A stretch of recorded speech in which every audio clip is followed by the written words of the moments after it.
And a very warm welcome. You're joining us here at Hyde Park on Other Derana.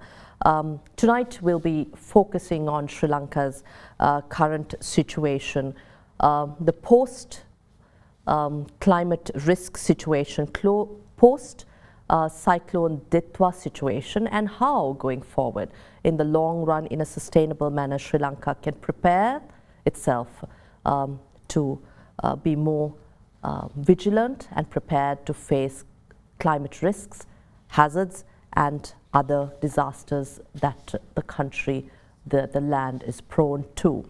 I've invited to our studios to discuss all this a climate change and disaster management specialist, a climate finance specialist and disaster risk analyst, Rohan Cooray. A very warm welcome to you, Mr. Cooray. Thank you. Thanks for inviting me. Yeah. You're also a chartered town planner. Yes. Interesting. I don't know whether we do much town planning here, but I like to talk about that. But before that, let's go back to Cyclone Ditwah, the most recent devastation that took the country by surprise, but at the same time left the nation devastated.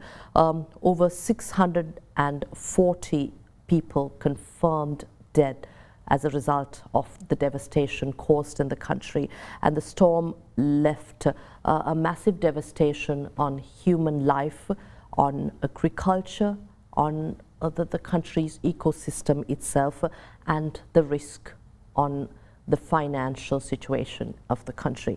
So we'd like to discuss how Sri Lanka can be better prepared going forward, how we can look at instituting new policies that will help the country mitigate the impacts of weather or climate-induced disasters.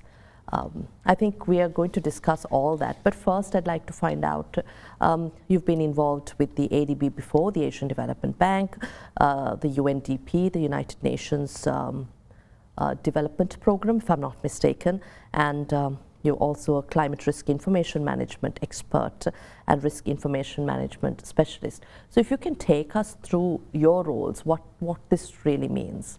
Well, climate risk is something that we need to understand properly. Most of the people, we tend to understand the climate risk in terms of textbook definitions, okay? But we need to understand what is the real definition, what is the practical understanding of climate risk. Now, the climate risk is discussed since 1980s. Okay. You mean in Sri Lanka? Well, globally, it's only since 1980s. Yeah. Well, since 1972, we had this looking at the ozone layer depletion. So everybody start thinking what is exactly happening to the global level and what is how it affects the climate systems and how it trigger the disasters. Okay, so we need to understand. So since 1972, there were scientists at the global level were working on this and try to understand. Now, if I go back to the industrial revolution, the first industrial revolution, which occurs in 1860s. Okay, so since then there are a lot of things happen over the years at that global level. So people will start thinking what exactly happened, why these extreme events are frequent, unlike those days. Now we keep on having the same kind of recurrent events in regular intervals. So what we need to understand what is this. So the scientists will start working on then since 1993 the Rio Convention and all those Rio discussions at the UN at global. So they were trying to understand what exactly is happening. So we were looking at all the issues. We are looking at the land, air, water, the polar, Arctic, and also the human interventions on changing the climate of our planet Earth. So we need to understand that first. So if you now people are saying the global warming. Okay, now everybody speaks about the global warming. Global warming is need to be understand properly. We need to understand how the global warming is happening. Now the global warming is happening because of the human-induced activities. It's not natural. Of course, naturally the global warming also occurs. If you look at the the past, the historical information, like billions of years. We had ice age, we had hot houses, all these things happened. But now after 1860, within 150 years, the average global temperature is increasing from 14.5 Celsius to 16.2 within 150 years? So that's why. So once the global temperature is increasing, it changed the climate. So we will expecting more recurrent events with a high intensity, with high magnitude. So that's why we need to be prepared, because climate risk, earlier countries like Sri Lanka thought we are very free from disasters. We never had volcanoes, we never had super cyclones. We never saw tornadoes, no, we never did see earthquakes, really. No. But with the climate change really bringing escalating risks and intensifying damages that human life and the planet faces, what do countries like Sri Lanka do in this phase, especially because Sri Lanka is not a country that is well prepared or ever, as you said before, ever expected to see massive natural calamities upon Sri Lanka.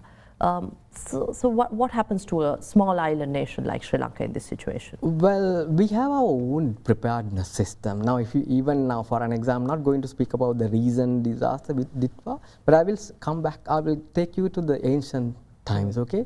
Now, Sri Lanka is an island in the Indian Ocean. We don't have a landmass up to Antarctica, okay? So we are the last point. So it's like, so we have our own way of facing these challenges. So in the early history, now most of our kingdoms or our settlements were in the dry zone, and most of our food agriculture activities also in the dry zone. So we have our own system to protect from these calamities in those days. So if you look at all the small minor tanks in the dry zone, we call it Elanga, all the small tank cascading systems, which are all over the place. So all these are to support and also to prepare for the drought, the dry conditions. So people have a system. And also we, of course, now you asked me what is town planning. Now we had, our towns are planned well in history.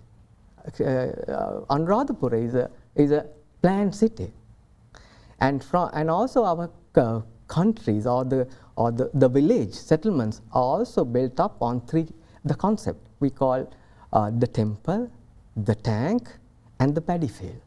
So that's the disaster management model that has been practiced to prepare for drought and all the other disasters. So we're talking about the ancient kingdoms where Sri Lanka was very prepared, well prepared. Technology was far beyond our comprehension at the time. But modern day Sri Lanka, is there anything we can learn from the ancient times that we can replicate today? Well, of course, now if you look at the settlement planning, now of course Colombo is anywhere a settlement which is planned on a wetland. So Colombo is never used to be a city. We are sitting on a wetland. If you look at all these areas, it's a part of a wetland. So, but in the same time, some of these other cities like Kandy, these things were set up in a hilly areas. Of course, Nuwara and also Badul, all these are in hilly areas. And I believe this has to be looked in a different way. So our towns are always in coastal areas. Most of the population are in the coastal area, but in the same time we have populations in the central fragile area. We call central fragile area, which is above the 300 contour. That's the central hills and the upcountry. Upcountry. So that's where we need to be looked at, because central hills is also our water tank. So it's where we have like 103 river basins, rivers which start from central hills. So we need to look at and how are we going to protect this. So that's another area that we need. So we need to be prepared, and also we need to understand what are the risks of these areas, because Just to clarify, Yeah. are you saying we have to protect not just human life, but also the ecosystem from the rivers to the water catchment areas as well? Exactly. We have to protect the upper watershed. We have to protect the land management. We have to develop a land management system. We have to identify how are we going to do this, because we are a small island. We have 65,000 square kilometers. We need to accommodate. We have a human population increasing trend also. We need to look at all these things. And also we need to manage this island in a way where we can identify risk and be responsive, and our investments, our planning should be climate responsive investments. We need to build the resilience of these cities. We cannot move anything. What we can do is facilitate and identify how we can move forward. In your understanding, why do you think Sri Lanka has delayed or not understood the need for preparedness? I don't want to talk about politics or what went wrong from anything, but as a nation, if our ancient kingdoms to our ancient civilizations were so very well prepared, and to date they stand testament to how well coordinated the system that you spoke of in Sri Lanka was. So with such tradition and culture, why is this modern day Sri Lanka, in your understanding, especially when we talk about the climate risks? In recent times we've heard climate risks, climate change, and how it impacts smaller nations also in the tropical equation. So where did we really go wrong here? Well, this is why I always, as a climate risk analyst, I always say take informed decisions. Use data, use all the information, take an informed evidence-based planning process. Do it. I mean, that's how we need to do it, because if you look at certain other countries, they always look at the data and information, and they take decisions. And even if you, now for an example, you keep on asking me, what is climate risk? Now, climate risk also need to be understood by the investors. It's not just a few scientists who understand this subject. We need to, it has to be understood by all the people. Even it has to be start from the school education. So education is where we start. Yes, you need to start, because before 2004 tsunami, we didn't know even what is tsunami. We don't know how did even it pronounce, why the T is in front of tsunami. So we didn't know. So we need to bring this climate risk into our education system from the beginning, because all the other nations know what to do. Now, for an example, if you go to Japan, even a small child knows how to prepare for earthquake. Of course, earthquake is not a climate risk, but still they know how to prepare. Now we need to ensure our people need to be prepared. Not only the structure, not only the technology, we need to prepare our people. We need to ensure that people also have a responsibility to understand, because be a responsible citizen will always is a resilient person. If you know what exactly is happening, if you know your climate risk, you always take informed decisions. Now, climate risk is also evolving. There are high uncertainty in this climate risk analysis. Now, for an example, we do projections for different time periods, for different scenarios. Now, for an example, we do project our rainfall projection for 2020 to 2039, 2040 to 2059, 2060 to 2079, and up to 2100. So we have an understanding. We know according to these global and regional and national and downscale scenarios and the models that we have looked, is giving us a signal. It shows that wet area is going to be more wetter, dry area is going to be more drier. So are we prepared? When you talk about are we prepared, you mentioned earlier about data. Yes. And informed fact-based decisions, evidence-based decisions. These are some great words as well. But do we have really the technology, the data that we require, or even precision forecasting, whether it's satellite-based information or apps or whatever it's called? Do we have that kind of information to support that kind of decision making? Yes. Now let me just come back. I was in Africa for a long time, and we were developing certain multi-hazard early warning system for the African farmers. Now what we were looking at is like, okay, now I met few UK Department of Meteorology scientists during those visits. So they said, when they said I'm from Sri Lanka, they said, Rohan, Sri Lanka is a data laboratory of data. We have a data lab, they call it a laboratory of data in the Asia. Because of course we have our data system, especially the rainfall data collection started in 1860s, since then, because of the tea plantation. Okay, they are the first data collectors. Okay. So from the plantation we have this Met department, then it's moved to a department. You know, it's already started because you know our tea plantation needs to understand the difference between the climate. We need to understand the rainfall. We need to understand the temperature pattern. We need to understand the wind speeds, relative humidity. All these is needed. So during those days, they always depend on data. So it was gradually came into archives. Now we have archives. We need to digitize all these early data into a.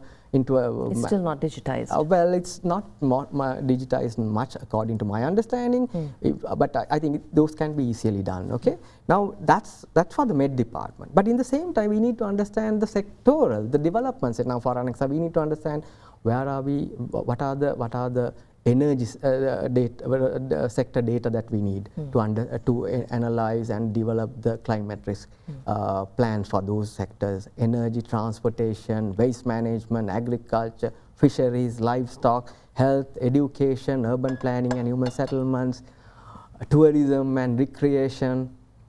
All these things need data. So we have data, and also, but remember, now we always used to have manual data, like paper-based data. Okay, we need to digitize this data. If we are a laboratory of data, where does this data go to? I understand when you say it's not there for you to have easy access. Yes. But where does this data go? Well, the data is with the different agencies. Okay, one thing is we need to understand how are we going to share this data. Now, most of the data is recorded for a specific purpose. It has its own specific purpose. Now, for example, Med department collect data for different purpose.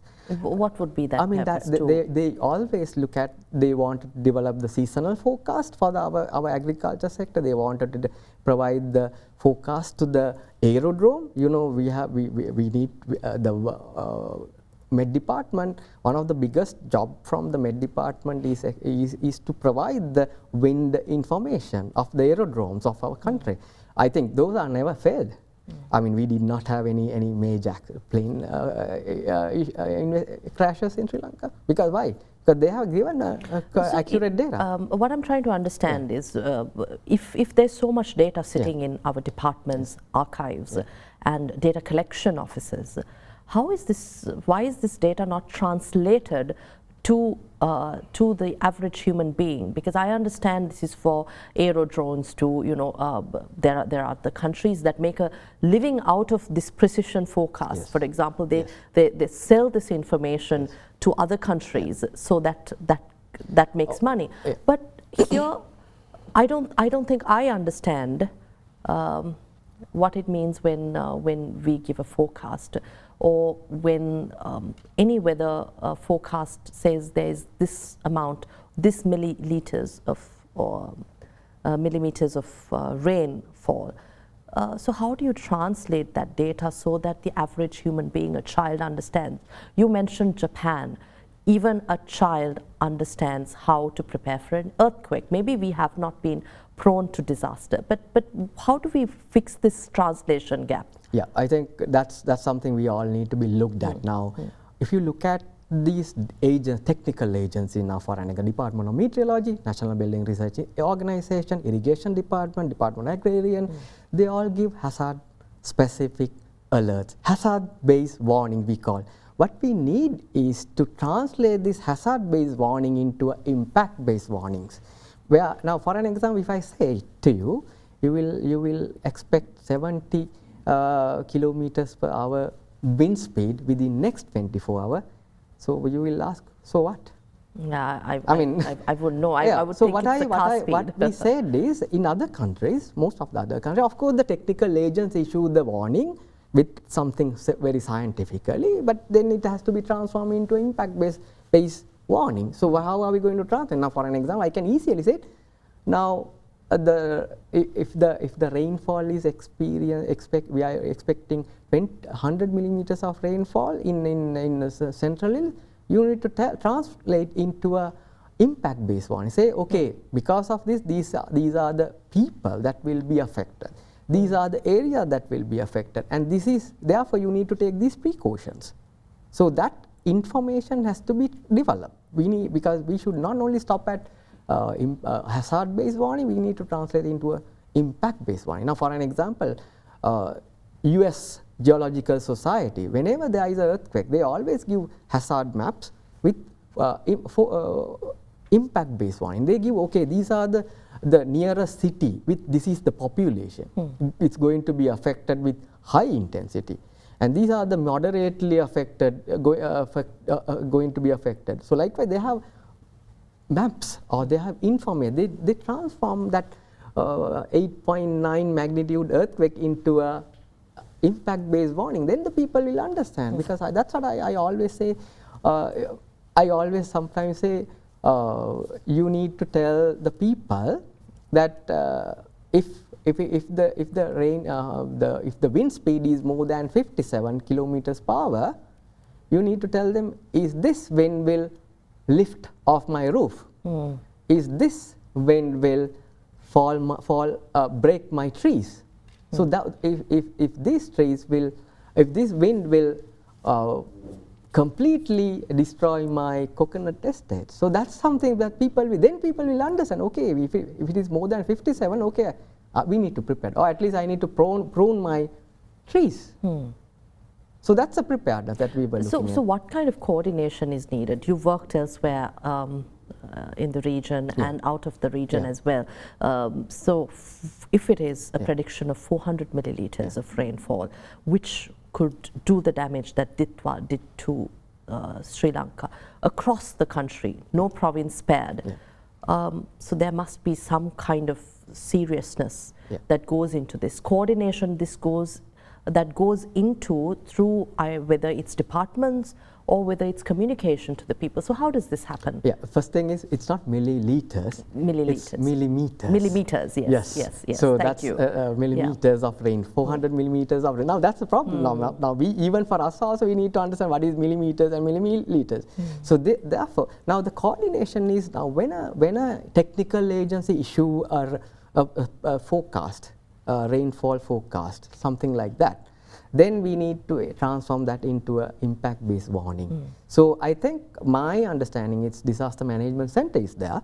So the disaster management center is established to disseminate this information, not just as it is, but transform into a language that the layman can understand. So I think that's something that we need to look at in the future, because of course we are learning sometimes, but we need to look at how we can quickly transform this information into a language that even the layman can understand. You mentioned earlier about hazard-based warnings and impact-based warnings. If you maybe take us through hazards that we face in recent times and the kind of impact we can face. Now, for an example, if I take from 2010 floods, 2011 floods, again we had 2016 floods and landslide, and 2017 the landslide in Samasara, in Naranayak.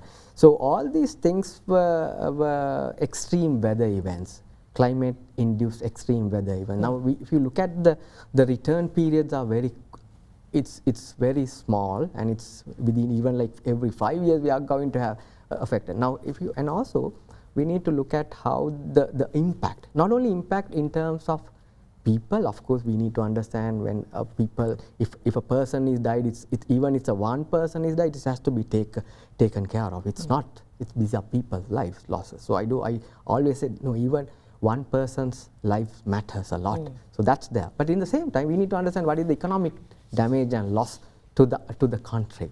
Now, for an example, although the 2004 tsunami is not a climate-induced disaster, it's a geological earthquake hazard. The initial damage, which was done by the World Bank and the ADB in 2000, soon after the tsunami, something around $1 billion US. That's the damage only. The damage assessment. Damage assessment. That is the damage and loss assessment. That is damage. Okay. But then, if you look at if you add the cost of recovery, it came up to like 1.6 billion to 1.7 billion. So it's not about only the damage. It's not about recovery. It's about building back better. We need to build back better. We need to enhance our resilience. We need to enhance our sectors, human settlements, railway lines, roads, whatever the sector you name. Okay. This also takes, as you mentioned, rains. I'm looking at some of the information that we have: water levels and flooding across river basins where spill gates opened in 7 major reservoirs, and a historic rise in the Kalani River flood levels in several regions, recording more than 300 millimeters of rainfall. The Cyclone Ditwah's economic impact, more than 600,000 acres of crop destroyed. This is also taking us to the question of food security going forward, and 300 million cattle to hens to 3 million, I repeat, and more than 600 farms of prawn. There are so many numbers, and this is also livelihoods that we're talking about. And you spoke about human life. There are also wild animals that suffered, and other animals who couldn't do much, plant, fauna and flora. So if the assessment is to be really made post-disaster, how would nations really move forward in a sustainable manner? Because we do have data, we do have precision prediction, we do have the line agencies, and we have that preparedness, as you say. So if that coordination doesn't happen, and if the assessment is done after the loss of lives, to damage to crop, to everything, how can a nation sustain going forward? Well, of course, any disaster, even though we may not be able to 100% forecast, 100% prevent, but still, even in the aftermath of disaster, we need to understand the damage and losses. So what we do call it the assessment called post-disaster need assessments, which is established by the global community since 2008. Because we look at not only the economic damage and losses, but also the humanitarian needs as well. So that's why we call post-disaster need assessment. So post-disaster need assessment always look at 4 elements. One is the damage to the individual sector or a person or whatever, the property or whatever, and then also the losses to the society and to the macroeconomic stability. And also the next one is the relief amount that we are going to spend on relief operations. Now, whatever the amount that you are getting through the people, philanthropies, also a cost. That's also cost. The donations and everything that goes into that's relief. Also cost. So we need to understand how much money is coming in, and also that's for the relief operation. And also, in the same time, as you said, we need to build the resilience. Okay. Now, if we develop the housing settlements on the same areas and in the same manner, that's not rebuilding. What we were looking at is we need to build back better, and also we need to identify risk reduction measures. It can be a structural measures, it can be non-structural measures. So we need to identify where are we going to do this, how are we going to do it. So that's cost also there. Risk reduction, that's damage, losses, relief operations, and also the risk reduction cost or building resilient cost. So once you have all these 4 elements, then you will understand the recovery need, the cost of recovery. That's what we were looking at.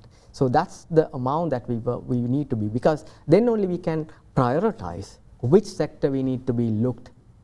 Is it transportation, or is it agriculture, or is it humanitarian settlement? So that's why we need to look at. So that's that. So if we do not have a number, we may not understand the solutions. We need to, then only we can go develop packages or whatever the the sectors needed. Of course, I believe you need to understand that we should not only look at the recovery cost, but we need to understand reconstruction with resilience. So it has to be an investment, not just a recovery plan. It has to be an investment plan. That also takes us to town planning and how we better prepare our cities and whether it's hill country. We'll talk about all that when we come back after this short break. We're in conversation with climate finance risk analyst and chartered town planner Rohan Cooray. We'll be right back. Stay with us.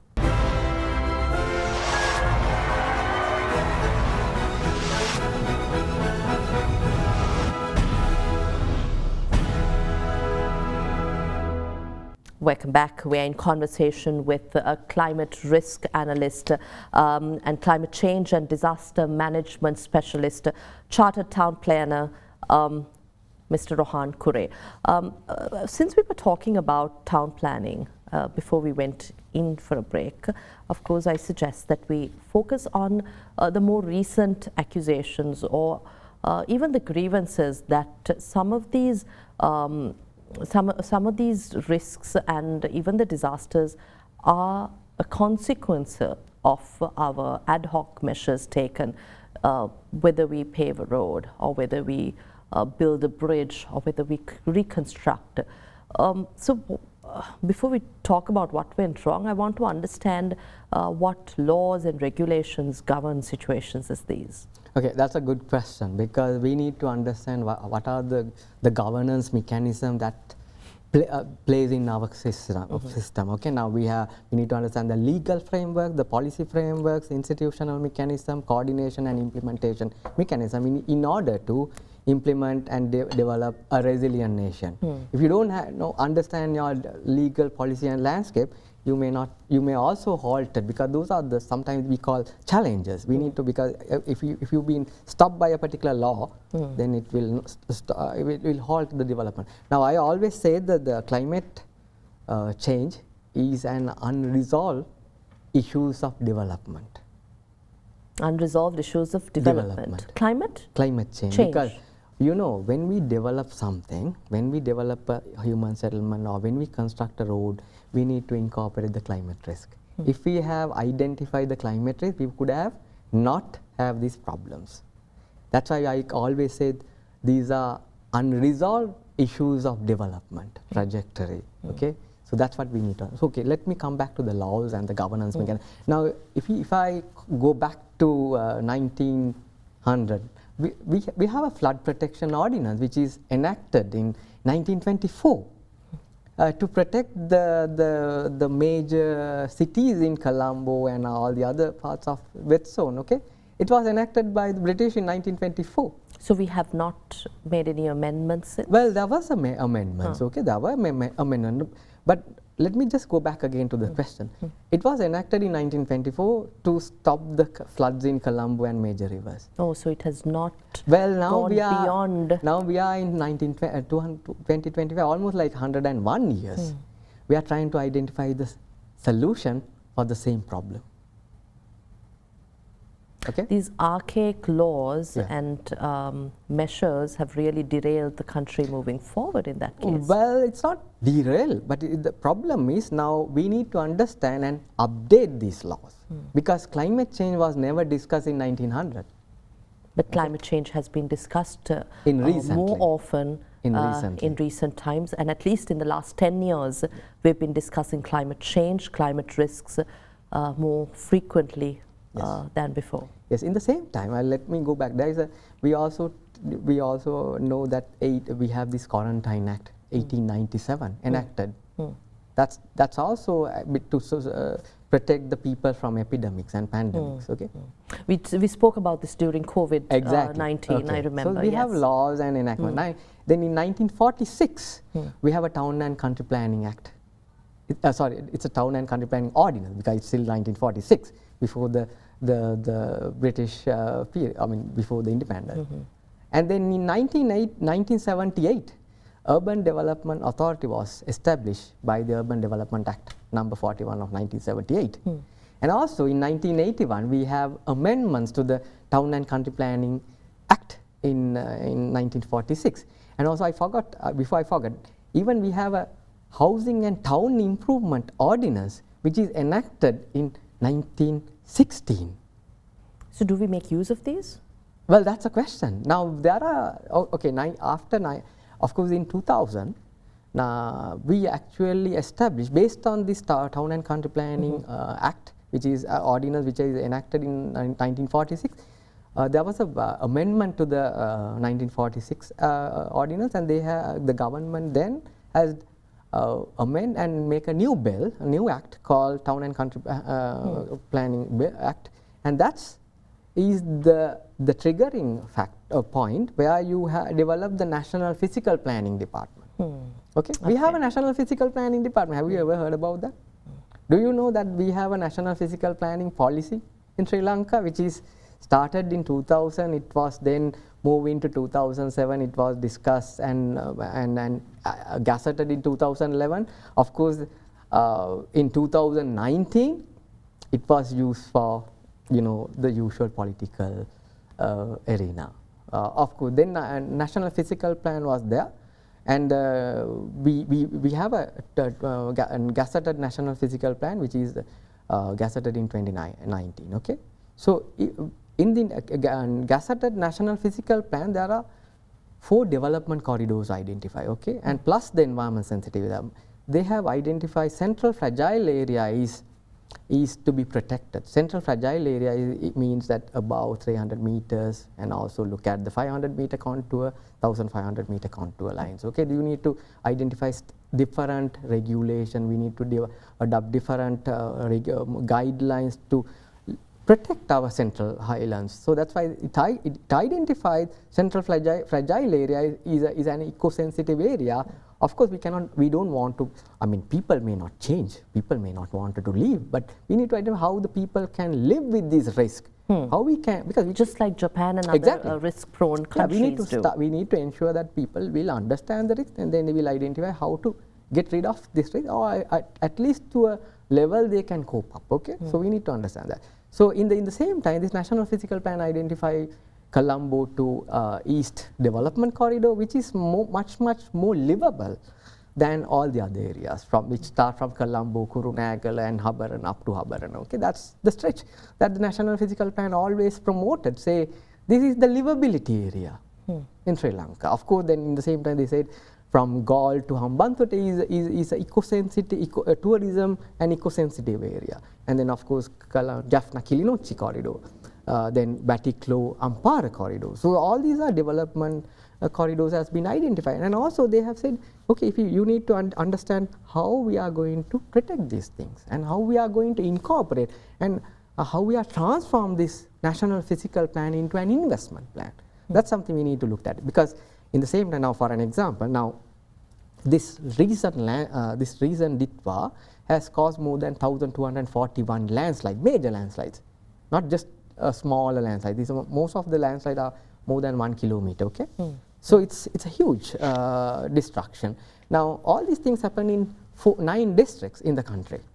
Okay, and also we need to understand out of the now if I look at the statistics of what are the areas prone to landslide, there are like 14 districts in Sri Lanka is prone to landslide. Of course, the total land extent of these 14 districts is something around 33,000 310 square kilometers. Okay, that is almost like half of the country, 50%. Right. But when we look at the high landslide risk area, is coming around 5%, and then we have a moderate landslide, and altogether something around 32%. But this is only not the entire country, but this is out of the total 14 district land extent. Out of the total 14 land districts, we can calculate and say, okay, this is 32 plus. This area is prone to a moderate to a high landslide areas. Okay, but if you take as a percentage from the total land area of the country, it's like 18%. Okay, so that's we need to be very careful to use these statistics. Otherwise, people, because why I'm always said we should always understand when you are keep on saying you are at high risk, investors will be scared. But how do you mentioned about investment Yes. focus here. Yes, but so now how do you translate it into now that? we need to understand, of course, some of these areas can be changed, the land use patterns.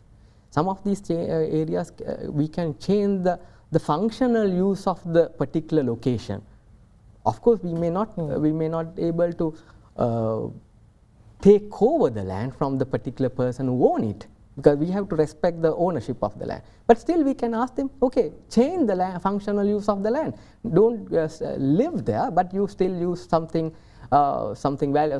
you can go for a reforestation, or you can go for a small home garden, but with a regulation. And also alternative housing will have to be provided. Well, of course, giving houses has also need to be risk-free.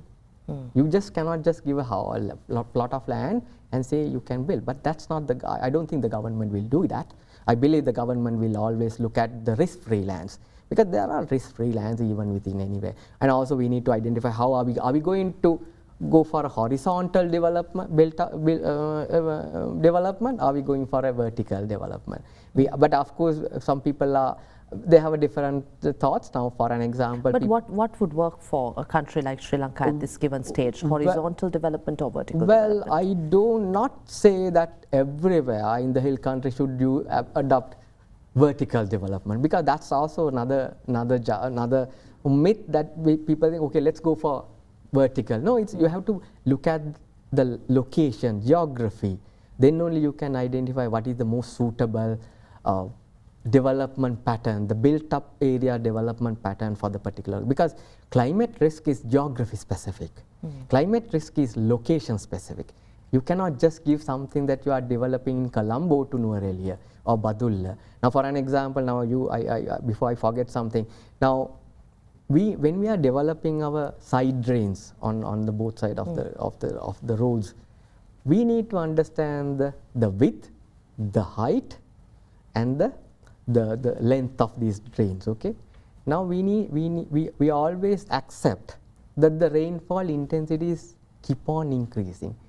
Now, if we do give the same technical specification to Colombo to use in Hambantota, that's will create a different story. Now, you give a same technical specific guidelines to Colombo, because Colombo have a high intensity rainfall. So therefore, we need to quickly protect our road sector without to reduce the inundation. Okay. So we need to change the specifications. We need to identify the rainfall intensity, the distribution, and the frequency. So that's engineering terms. So we need to change those building codes, okay, or the standards. But because otherwise, what you do is you give a blanket specification for everywhere in the world. So you don't need to have the same specification for Hambantota where you have a less rainfall. You know, these are the things. That's what we call resilient building. That's how what we call mainstreaming risk into your development planning sectors. Now, for an example, even you develop, now for an example, unfortunately, most of our the main line, Peradeniya to Badulla, has been affected. So when you are developing or reconstructing these railway lines, you need to understand how are you going to stabilize the slopes, which has been collapsed. So that's what we call resilient building, mainstreaming risk into your development planning.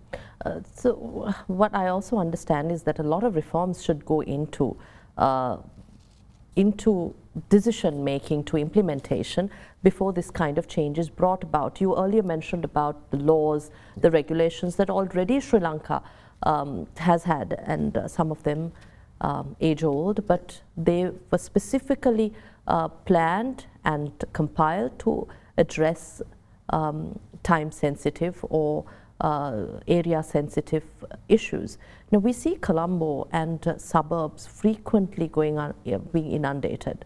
Is this a town planning concern, or is this a lack of preparedness to face these risks? And we see Gampaha and areas like Kaduwela going underwater immediately, and some of these people continue to face this challenge every year. So there must be a better plan and preparedness here to avert this kind of inundation? Yeah, we need to understand there is an encroachment also happens, okay, and also illegal constructions. Although we have building and planning regulations for Colombo and suburban areas, only thing we need to understand, are we really enforcing these laws and regulations? That's something that we need to look at in future, because if you keep on let the towns to be expanded in an organical manner, then we don't need to have town planners. So we need to have town planners, and also we need to place town planners in all these local authorities. Then only they will look at how to solve these issues, because having a one or two people may not able to solve this problem. You need to have a town planner at each and every urban council, municipal council and pradesh. That's how happens in London or wherever. There is a planning council, there is a town planner. We always say, because of course the town planning profession in Sri Lanka is derived from the royal town planning profession. Okay, now Colombo, now you ask Colombo, okay, now Colombo city was planned by Sir Patrick Geddes in 1921. What you have seen here is his plan. We call it Garden City of East. Colombo is called Garden City of East. So whatever the green spaces that you are looking in Colombo is a part of that Garden City of East. So only thing is, we have not enforced what was done in 100 years ago. So that's why we are having all this. Of course, the Colombo, now we know we have the Kalani River, which is runs through the northern boundary of Colombo district. Okay, so we need to be very carefully looked at Kalani River, because of course there are a lot of discussion on how to protect Colombo from Kalani River floods. Now, of course, you can easily go for a structural measure and say have embankments and then have more flood locks, etc. But remember, Colombo is also the Kalani River and the mean sea level is almost the same. So you have a very practical issue. We cannot, because when the river water level goes down during the drier time, the sea water will intrude. That's another climate issue. It will go up to Ambatale water intake, and it will affect the drinking water system in Colombo 1 to 15. So if something goes wrong, so we need to be very carefully understand this is a climate risk, because when the water level goes down, we will have a problem. In the same time, we need to understand how are we going to have different planning regulation. Now, for sometimes we have our warehouses in Paliagoda and all these Sedavatta and all these areas. You know, most of these warehouses have these container yards, can be inundated very quickly. So what will happen is, we need to go identify the structural inundation and resilient planning for these warehouses even. So you can go up either on stilt. That's what we call living with risk. Sometimes if we go to Vietnam, the Mekong River Delta, people live with the floods. So I'm not. But constructions has to be done in a response, in a resilient manner. You need to understand if the floods are coming in every 25 years or 15, you need to understand that. We don't have much time, yes. But you can share your final thoughts as well, closing remarks. But to add to that, I mean, can we go back now? You spoke about illegal constructions. We all know about this, and you mentioned town planning. That's a regulation in the Western world, developed countries, in countries like Japan, where you need approvals for everything, even if you have to build a little, make changes to your own living space, houses. So we haven't practiced that, although there might be laws and regulations governing such situations. So can we go back on these illegal constructions? I mean, with all this, how do we move forward? No, that's why sometimes we need to look at how are we going to, I'm not saying from tomorrow on remove all these illegal, that won't happen in this country. So what we need to identify, phase out. We need to phase out our actions in future. Okay, we need to identify land plots which can be suitable for the industries. We need to identify land suitable for residential. We need to identify land suitable for mixed development. So likewise, we need to identify suitable lands plots for our constructions. and development activities, especially the physical development. And also we need to understand that, of course, most of the urban development declared or the development declared areas under the Urban Development Act of 1978 has its own building and planning regulations. But for the areas which are not covers under the law, has to be protected. And that's where I think we need to develop regulations, especially for the areas which are not covers not declared as urban areas, okay, or development declared area. So most of the areas in the hill country, and people tend to construct non-engineered houses.